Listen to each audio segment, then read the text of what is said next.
Hello ವಿದ್ಯಾರ್ಥಿಗಳೇ, ಈ ಒಂದು ವಿಡಿಯೋದಲ್ಲಿ ನಾವು ನಿಮ್ಮ ಎಂ.ಕಾಮ್ ಫಸ್ಟ್ ಸೆಮಿಸ್ಟರ್ ಫೈನಾನ್ಷಿಯಲ್ ಮ್ಯಾನೇಜ್ಮೆಂಟ್ ಸಬ್ಜೆಕ್ಟ್ನಲ್ಲಿ ಬರುವಂಥ ನ್ಯೂಮರಿಕಲ್ ಪ್ರಾಬ್ಲಮ್. ಸೊ ಎರಡನೇ ಯೂನಿಟ್, ಒಂದನೇ ಯೂನಿಟಲ್ಲಿ ಯಾವುದೇ ಪ್ರಾಬ್ಲಮ್ಸ್ ಇರೋದಿಲ್ಲ. ಸೆಕೆಂಡ್ ಯೂನಿಟ್ನಲ್ಲಿ ಲಿವರೇಜ್ ಮತ್ತು EPS ಹಾಗೂ EBIT ಮೇಲೆ ಪ್ರಾಬ್ಲಮ್ಸ್ ಇರುತ್ತೆ. 5 ರೀತಿ ಮೆಥಡ್ ಇದೆ. ಒಂದನೇ ವಿಡಿಯೋದಲ್ಲಿ ಮೊದಲನೇ ಮೆಥಡ್ ಮೇಲೆ ಪ್ರಾಬ್ಲಮ್ ಸಾಲ್ವ್ ಮಾಡಿದ್ದೆ. ಇದು ಪಾರ್ಟ್ 2. ಎರಡನೇ ರೀತಿ ಪ್ರಾಬ್ಲಮ್ಸ್, ಅವರೇ ಲಿವರೇಜ್ ರೇಷೋಗಳನ್ನ ಕೊಟ್ಟಿರ್ತಾರೆ, ನಮಗೆ ಇನ್ಕಮ್ ಸ್ಟೇಟ್ಮೆಂಟ್ ಪ್ರಿಪೇರ್ ಮಾಡಂದಿರ್ತಾರೆ. ಸೊ ಇನ್ಕಮ್ ಸ್ಟೇಟ್ಮೆಂಟ್ ಪ್ರಿಪೇರ್ ಮಾಡೋದು ಹೇಗೆ ಅನ್ನೋದನ್ನು ಈ ವಿಡಿಯೋದಲ್ಲಿ ಡಿಸ್ಕಷನ್ ಮಾಡೋಣ. ಸೊ ಒಂದು ಎಕ್ಸಾಂಪಲ್ ತೊಗೊಂಡಿದ್ದೀನಿ. The financial data have been furnished by a limited company and B limited company for the year ending 31st March 2015. Two companies details are given, A limited and B limited. So operating leverage, financial leverage, interest, tax ಮತ್ತು variable cost on percentage of sale ಕೊಟ್ಟಿದ್ದಾರೆ. ಅಂದರೆ leverage ಅವರೇ ಕೊಟ್ಟಿದ್ದಾರೆ.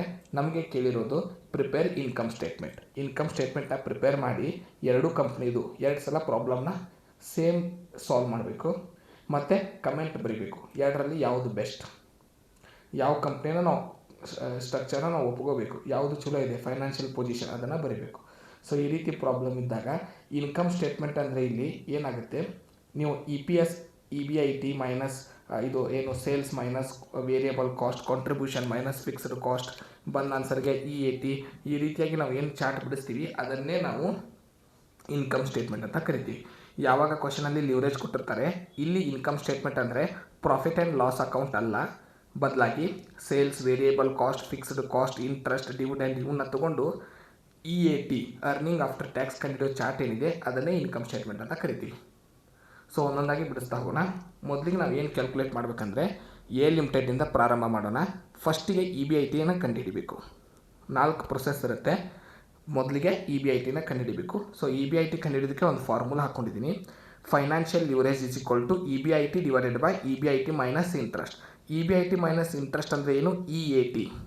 Interest ಹೋದರೆ EBT. So ಯಾವಾಗಲೂ common formula financial leverage ಇದ್ದು EBIT divided by EBT.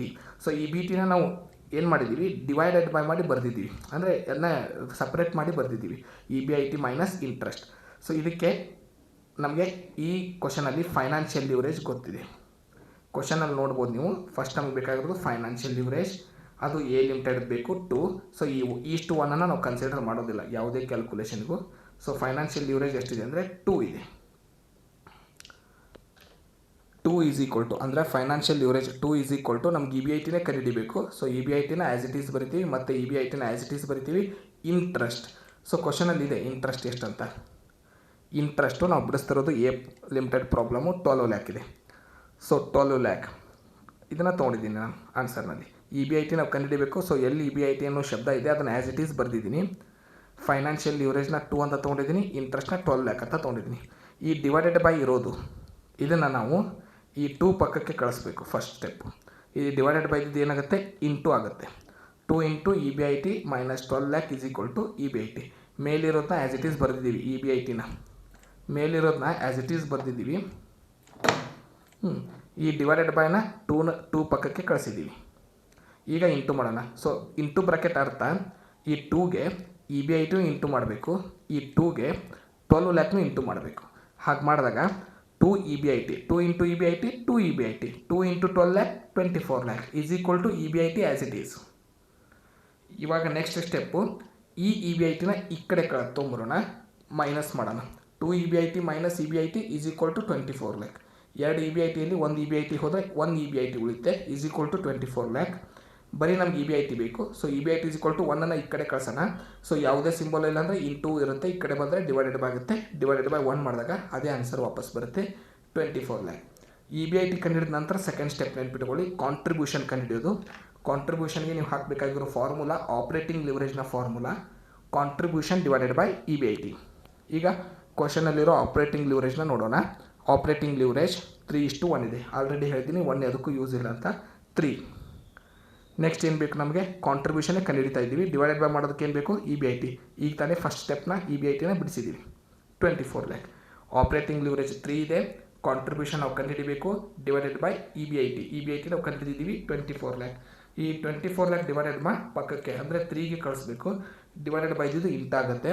Contribution is equal to 24 lakh into 3 72 lakh. Third ಸ್ಟೆಪ್ನ ಬಿಡಿಸೋಣ. ಫಿಕ್ಸ್ಡ್ ಕಾಸ್ಟ್ ಕಂಡುಹಿಡಿಯಬೇಕು ಥರ್ಡ್ ಸ್ಟೆಪ್. ಸೊ ಫಿಕ್ಸ್ಡ್ ಕಾಸ್ಟ್ಗೆ ಮತ್ತೆ ಆಪರೇಟಿಂಗ್ ಲಿವರೇಜ್ ಫಾರ್ಮುಲಾ ತೊಗೊತೀನಿ. ಈ ಸಲ ಡೈರೆಕ್ಟಾಗಿ ಇಲ್ಲಿ EBIT ಅಂತ ಬರೆದಿದ್ವಲ್ಲ, EBITನ ಒಡೆದು ಬರಿತೀನಿ. ಕಾಂಟ್ರಿಬ್ಯೂಷನ್ ಮೈನಸ್ ಫಿಕ್ಸ್ಡ್ ಕಾಸ್ಟ್ ಅಂದರೆ EBIT. So contribution minus fixed cost ಅಂತ ಫಾರ್ಮುಲಾ ತೊಗೊಂಡಿದ್ದೀನಿ. ನಮಗೀಗ ಆಪರೇಟಿಂಗ್ ಲಿವರೇಜ್ ಬೇಕು. ಸೊ ಆಲ್ರೆಡಿ ಗೊತ್ತು ಕ್ವಶನಲ್ಲಿ ಎಷ್ಟಿದೆ ಆಪರೇಟಿಂಗ್ ಲಿವರೇಜ್ ಅಂದರೆ 3 ಇದೆ. ಮತ್ತೇನು ಬೇಕಂದರೆ ಕಾಂಟ್ರಿಬ್ಯೂಷನ್ ಬೇಕು. ಈಗ ತಾನೇ ಮೇಲೆ ಕಂಡುಹಿಡಿದಿದ್ದೀವಿ ಆನ್ಸರ್ನ 72 ಲ್ಯಾಕ್. ಈಗ ಫಾರ್ಮುಲಾದಲ್ಲಿ ಫಿಲ್ ಮಾಡೋಣ. ಆಪರೇಟಿಂಗ್ ಲಿವರೇಜ್ ಅಂದರೆ 3 ಈಸ್ ಈಕ್ವಲ್ ಟು ಕಾಂಟ್ರಿಬ್ಯೂಷನ್ ಅಂದರೆ 72 ಲ್ಯಾಕ್ ಡಿವೈಡೆಡ್ ಬೈ ಮತ್ತೆ ಕಾಂಟ್ರಿಬ್ಯೂಷನ್ ಅಂದರೆ 72 ಲ್ಯಾಕ್ ಮೈನಸ್ ಫಿಕ್ಸ್ಡ್ ಕಾಸ್ಟ್ ನಾವು ಕಂಡುಹಿಡಿತಿರೋದು as it is fixed cost ಅಂತ ಬರೆದಿದ್ದೀವಿ. ಈಗ ಏನು ಮಾಡೋಣ, ಸೇಮ್ ಡಿವೈಡೆಡ್ ಬೈ ಇದನ್ನ ಪಕ್ಕಕ್ಕೆ ಕಳಿಸಿದರೆ 3ಗೆ ಇಂಟು ಹಾಕೋಬೇಕು. 3 into 72 lakh minus fixed cost is equal to 72 lakh. ಮೇಲಿರೋದನ್ನ ಆ್ಯಸ್ ಇಟ್ ಈಸ್ ಬರೆದಿದ್ದೀನಿ. ಈ ಡಿವೈಡೆಡ್ ಬೈ ಇರೋದನ್ನು ಇದನ್ನೇನು ಮಾಡಿದ್ದೀನಿ 3ಗೆ ಪಕ್ಕಕ್ಕೆ ಕಳಿಸಿದ್ದೀನಿ, ಇಂಟು ಹಾಕ್ಕೊಂಡಿದ್ದೀನಿ. ಸೊ ಇಂಟು ಬ್ರಾಕೆಟ್ ಅರ್ಥ 72 ಲ್ಯಾಕು 3ನ ಇಂಟು ಮಾಡಬೇಕು, ಫಿಕ್ಸ್ಡ್ ಕಾಸ್ಟ್ಗೂ 3ನ ಇಂಟು ಮಾಡಬೇಕು. ಈ ರೀತಿ ಇಂಟು ಮಾಡಿದಾಗ 3 ಇಂಟು 72 ಲ್ಯಾಕ್ ಅಂದರೆ 2,16,000 FC. ಫಿಕ್ಸ್ಡ್ ಕಾಸ್ಟ್ಗೆ 3 ಇಂಟು ಮಾಡಿದಾಗ 3 fixed cost is equal to 72 lakh. ಈಗ 2,16,000 ಪಕ್ಕಕ್ಕೆ ಈ 72 ಲ್ಯಾಕ್ನ ತಂದಾಗ ಈಸ್ ಮೈನಸ್ ಮಾಡಿದಾಗ ಬ್ಯಾಲೆನ್ಸ್ ಉಳಿಯೋದು 1,44 lakh is equal to 3 fixed cost. ನಮಗೆ ಬರೀ ಫಿಕ್ಸ್ಡ್ ಕಾಸ್ಟ್ ಬೇಕು. 1,44 ಲ್ಯಾಕ್ನೇ ಡಿವೈಡೆಡ್ ಬೈ 3 ಮಾಡ್ತೀವಿ, 48 ಲ್ಯಾಕ್ ಆನ್ಸರ್ ಬರುತ್ತೆ. ಸೊ ಇಷ್ಟು ಈಸಿ ಸ್ಟೆಪ್ ಏನು ಮ್ಯಾಥ್ಸ್ ಇದು. ಫಿಕ್ಸ್ಡ್ ಕಾಸ್ಟ್ ಗೊತ್ತಾಯಿತು. ಕೊನೆಯದು 4ನೇದು ಸೇಲ್ಸ್ ಕಂಡುಹಿಡಿಬೇಕು. ಈ 4ನೇದು ಸಿಕ್ಕರೆ ನಾವು ಏನು ಮಾಡ್ಬೋದು ಅಂದರೆ ಇನ್ಕಮ್ ಸ್ಟೇಟ್ಮೆಂಟ್ನ ಪ್ರಿಪೇರ್ ಮಾಡ್ಬೋದು. ಸೇಲ್ಸ್ ಕ್ಯಾಲ್ಕುಲೇಷನ್ ಮಾಡಬೇಕಂದ್ರೆ contribution margin is equal to contribution divided by sale ಅಂತ ಕರಿತೀವಿ. ಸೊ ಕ್ವಶನಲ್ಲಿ ನೀವು ನೋಡ್ಬೋದು ವೇರಿಯಬಲ್ ಕಾಸ್ಟ್ ಎಷ್ಟು ಕೊಟ್ಟಿದ್ದಾರೆ, ಟ್ಯಾಕ್ಸ್ ರೇಟ್ ಎಷ್ಟು ಕೊಟ್ಟಿದ್ದಾರೆ, ಇವುಗಳ ಮೇಲೆ ನಾವು ಕಾಂಟ್ರಿಬ್ಯೂಷನ್ ಇದನ್ನು ಕಂಡುಹಿಡಿತೀವಿ. 60% ವೇರಿಯಬಲ್ ಕಾಸ್ಟ್ ಇದೆ, ಅದರ ಅಪೋಸಿಟ್ ತೊಗೋಬೇಕು. ವೇರಿಯಬಲ್ ಕಾಸ್ಟ್ನ ಪರ್ಸೆಂಟೇಜ್ನ ಅಪೋಸಿಟ್ಗೆ ನಾವು ಕಾಂಟ್ರಿಬ್ಯೂಷನ್ ಮಾರ್ಜಿನ್ ಅಂತ ಕರಿತೀವಿ. 40% ಈಸ್ ಈಕ್ವಲ್ ಟು ಕಾಂಟ್ರಿಬ್ಯೂಷನ್ ನಮ್ಗೆ ಗೊತ್ತು 72 ಲ್ಯಾಕ್ ಮೇಲೆ ಕಂಡುಹಿಡಿದಿದ್ದೀವಿ ಥರ್ಡ್ ಮೆಥಡ್ನಲ್ಲಿ, ಡಿವೈಡೆಡ್ ಬೈ ಸೆಕೆಂಡ್ ಮೆಥಡ್ನಲ್ಲಿ ಡಿವೈಡೆಡ್ ಬೈ ಸೇಲ್ಸ್.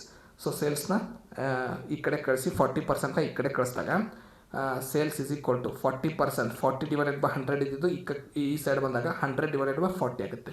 72 ಲ್ಯಾಕ್ಗೆ ನಾವು 100 ಡಿವೈಡೆಡ್ ಬೈ 40 ಮಾಡಿದಾಗ 1,80 ಲ್ಯಾಕ್ ಆಗುತ್ತೆ. ಈ ರೀತಿಯಾಗಿ ಸೇಲ್ಸ್ನ ಕಂಡುಹಿಡಬೇಕು. ಈ 4 ಸ್ಟೆಪ್ನ ಬಿಡಿಸಿದ ನಂತರ ಇನ್ಕಮ್ ಸ್ಟೇಟ್ನ ಸ್ಟಾರ್ಟ್ ಮಾಡಬೇಕು. ಸೊ ಇನ್ಕಮ್ ಸ್ಟೇಟ್ಮೆಂಟ್ ಹೆಡ್ಡಿಂಗ್ ಹಾಕೋಣ. 2 ಕಾಲಮ್ನ ಪ್ರಿಪೇರ್ ಮಾಡ್ತೀವಿ, ಪರ್ಟಿಕ್ಯುಲರ್ ಮತ್ತು ರುಪೀಸ್ ಕಾಲಮ್. ಸೊ ಇನ್ಕಮ್ ಸ್ಟೇಟ್ಮೆಂಟ್ನಲ್ಲಿ ಮೊದಲು ಸೇಲ್ಸ್ ಬರಬೇಕು. ಈಗ ತಾನೇ ಕಂಡುಹಿಡಿದಿದ್ದೀವಿ 1,80 ಲ್ಯಾಕ್ ಸೇಲ್ಸ್. ನೆಕ್ಸ್ಟ್ ಬೇಕಾಗಿರೋದು ವೇರಿಯಬಲ್ ಕಾಸ್ಟ್. ಸೊ ಕ್ವಶನಲ್ಲಿದೆ ವೇರಿಯಬಲ್ ಕಾಸ್ಟ್ ಎಷ್ಟಂತ.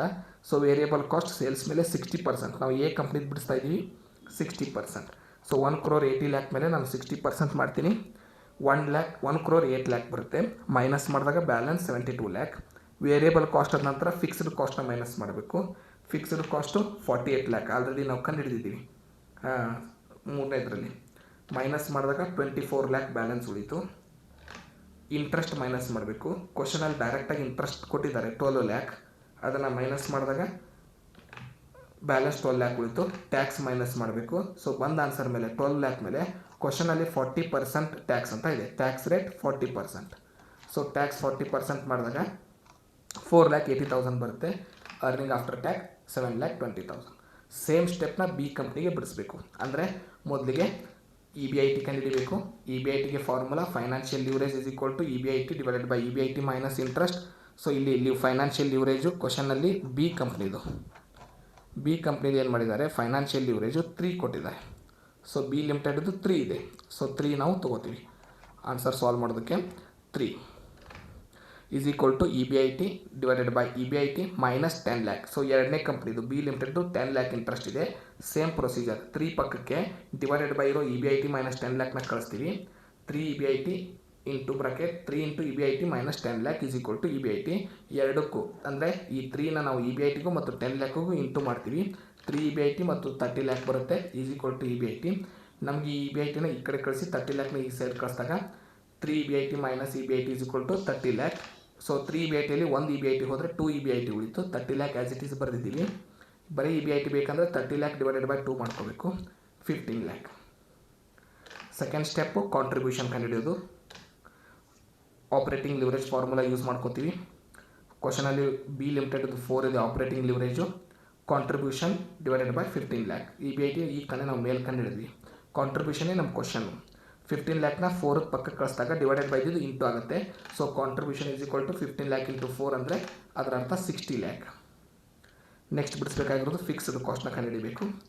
ಆಪರೇಟಿಂಗ್ ಲಿವರೇಜ್ ಫಾರ್ಮುಲಾ ಯೂಸ್ ಮಾಡೋಣ. Contribution divided by contribution minus fixed cost formula use ಮಾಡ್ಕೋಬೇಕು. ಕಾಂಟ್ರಿಬ್ಯೂಷನ್ ನಮ್ಗೆ ಗೊತ್ತು, ಈಗ ತಾನೇ ಕಂಡುಹಿಡಿದಿದ್ವಿ 60 ಲ್ಯಾಕ್ ಇದೆ. ಸೊ ಅದನ್ನು ಫಿಲ್ ಮಾಡ್ತೀವಿ. ಮೇಲೆ ಕ್ವಶನಲ್ಲಿ ಆಪರೇಟಿಂಗ್ ಲಿವರೇಜ್ 4 ಕೊಟ್ಟಿದ್ದಾರೆ. 60 lakh divided by 60 lakh minus fixed cost. ಈ ಡಿವೈಡೆಡ್ ಬೈನ 4 ಪಕ್ಕಕ್ಕೆ ಕಳಿಸ್ತೀವಿ. 4 into 60 lakh minus fixed cost is equal to 60 lakh. 4ಗೆ 60 ಲ್ಯಾಕ್ನ ಇಂಟು ಮಾಡಬೇಕು, 4ಗೆ ಫಿಕ್ಸ್ಡ್ ಕಾಸ್ಟ್ನ ಇಂಟು ಮಾಡಬೇಕು. ಆಗ 2 crore 40 ಲ್ಯಾಕ್ ಆನ್ಸರ್ ಬರುತ್ತೆ ಮತ್ತು 4 ಫಿಕ್ಸ್ಡ್ ಕಾಸ್ಟ್ ಬರುತ್ತೆ ಈಸ್ ಈಕ್ವಲ್ ಟು 60 ಲ್ಯಾಕ್. ನಮಗೆ 60 ಲ್ಯಾಕ್ನ ಈ ಕಡೆ ಮತ್ತು 4 ಫಿಕ್ಸ್ಡ್ ಕಾಸ್ಟ್ನ ಈ ಕಡೆ ಚೇಂಜ್ ಮಾಡಿಕೊಂಡಾಗ 2 crore 40 lakh minus 60 lakh is equal to 4 fixed cost.